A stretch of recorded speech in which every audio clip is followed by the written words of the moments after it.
एवं ब्रह्मश्री महामंडलेश्वर तथा उत्तर प्रदेश संत समाज के अध्यक्ष श्री सद्गुरुदेव भगवान के चरणों में कोटि कोटि नमन वंदन।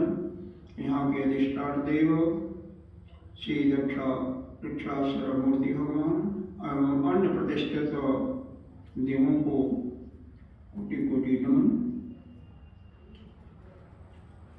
मातृशक्ति भक्तजन सभी के अंतःकरण में विराजमान उस आत्मस्वरूप परमात्मा को नमन करते हुए कथा का श्री गणेश करते हैं। यहाँ पर चल रहा है ब्रह्म वैवर्त पुराण का प्रकृति खंड। इसमें 4 खंड हैं। पहला खंड पद्मखंड वह समाप्त हो चुका है। दूसरा प्रकृति खंड चल रहा है। तीसरा जो है यह आपका गणेश के हिसाब से आएगा और चौथा जो है कृषि जन्म खंड आएगा। फिर अभी इसका 28वां अध्याय चल रहा है। इसमें सावित्री और जमराज का प्रसंग चल रहा है। थोड़ा सा जो नहीं है बता देता हूँ। सावित्री पूर्व जन्म में भगवान विष्णु की ही पत्नी थी। किसी घटनावश उनको मृत्यु लोक में आने का श्राप मिला और मृत्यु लोक में आती हैं, राजा के घर उत्पन्न होती हैं। क्योंकि इतनी विदुषी थी, महान विद्वान थी, जन्म से ही इनका मन विश्व भगवान के ध्यान पूजा अर्चना आदि में लगा रहता था, वेदों के पठन पाठ आदि में। तो इनके पिता ने कहा कि इसके लिए वर कहाँ से मिलेगा। तो उन्होंने एक स्वयंवर की रचना करवाई। पहले शादियाँ ऐसे ही होती थी, स्वयंवर का रचा गया, सभी देश के राजाओं महाराजाओं को निमंत्रण दिया गया और फिर उस निमंत्रण में इन्हीं को वर प्रसन्न करने का दिया गया। तो इन्होंने एक ऐसे वर का चयन किया जो जिनका नाम सत्यवान था। कथा शायद आप लोगों ने सुना होगा। सत्यवान जो है सत्य का ही हमेशा आश्रय लेते थे, यानी सत्य के अलावा कभी भी अन्य सत्य यानी झूठ नहीं बोलते थे। उनके पिता राजा थे, लेकिन किसी राजा से पराजित होकर के और इस समय जंगल में झोपड़ी में रहते थे। उनकी आंखें भी चली गई थी। तो ऐसे पिता के पुत्र को उन्होंने बचाया। नारद जी ने बहुत समझाया कि इनका आयु केवल 1 वर्ष ही शेष बची है, इसलिए तुम इनसे शादी करने का अपना निर्णय बदल करके किसी और के साथ कर लो।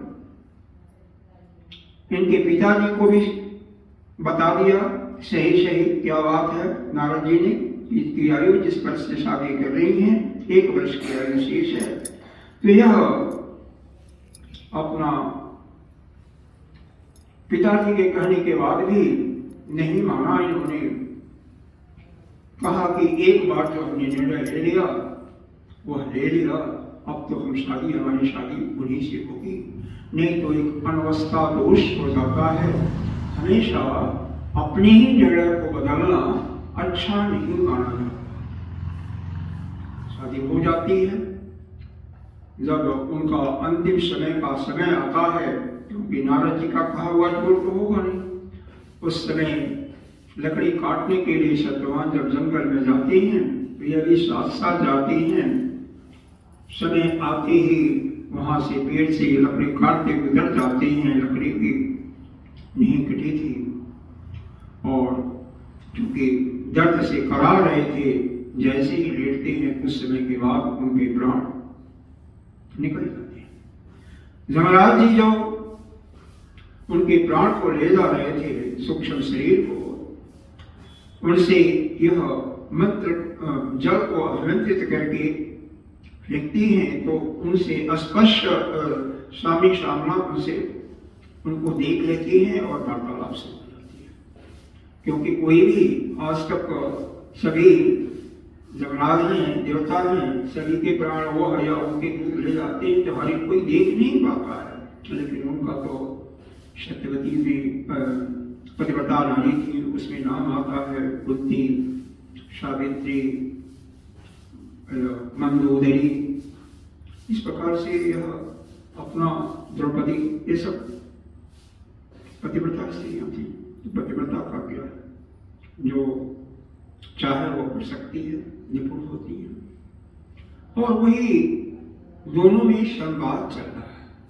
संवाद चलते हुए यमराज ने इसको वरदान भी दे दिया कि तुम्हारे और सब पुत्र को इन्होंने मांगा था, उसी के फलस्वरूप वो भी वह स्वीकारोक्ति हो गई यमराज की तरफ से। जो भी धन तुम्हारे ससुर जी का छीना हुआ वो भी मिल जाएगा, उनके नेत्र भी ठीक हो जाएंगे, और उनके पिताजी के भी कोई पुत्र नहीं था, यानी उनका कोई भाई नहीं था, उनके भी सब पुत्र हो जाएंगे। और तुम यह सब राज जो है लाखों वर्ष तक भोग करके दोनों सत्यवान और तुम, और फिर उसके बाद अपने लोग हो जाए। इस प्रकार से दोनों में यह प्रश्न सावित्री प्रश्न पूछती हैं और यमराज के उत्तर देते हैं। इसके बाद ही इनको संतुष्टि नहीं होती है, यह सोचती, यह प्रश्न इनका है कि किस कारण से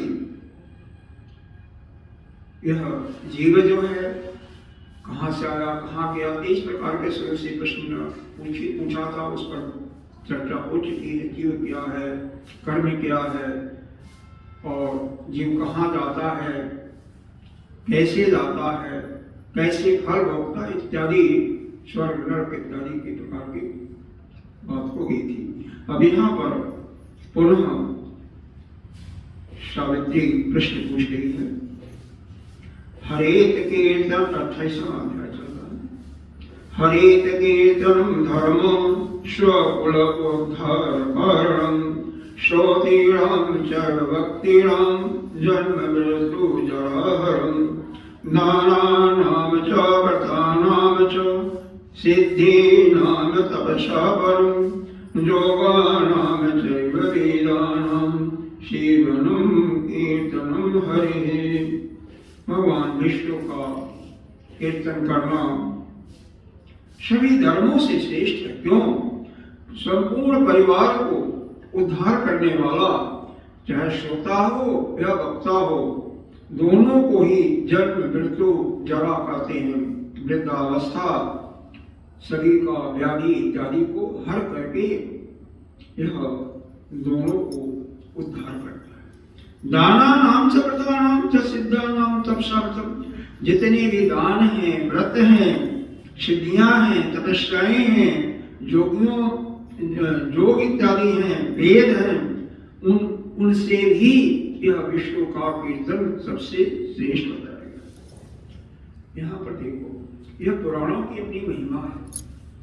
पुराणों में कथा अलग अलग चलेगी, कहीं शिव जी को श्रेष्ठ बताया गया होगा, कहीं किसी को, तो उससे घबराने की जरूरत नहीं है। जिस आराध्य को लिया गया है उसी का श्रेष्ठ माना जाएगा, उसी को श्रेष्ठ माना जाता है। कहीं शिव जी को माना गया है तो कहीं मणिदेव की दुर्गा माँ को माना गया है। अगर गणेश जी का गणेश पुराण होगा तो गणेश जी को श्रेष्ठ माना गया। तो यह बात ऐसे ही है। हर जगह सृष्टि की रचना भी अलग अलग तरीके से थोड़ा सा परिवर्तन करके बताई गई है।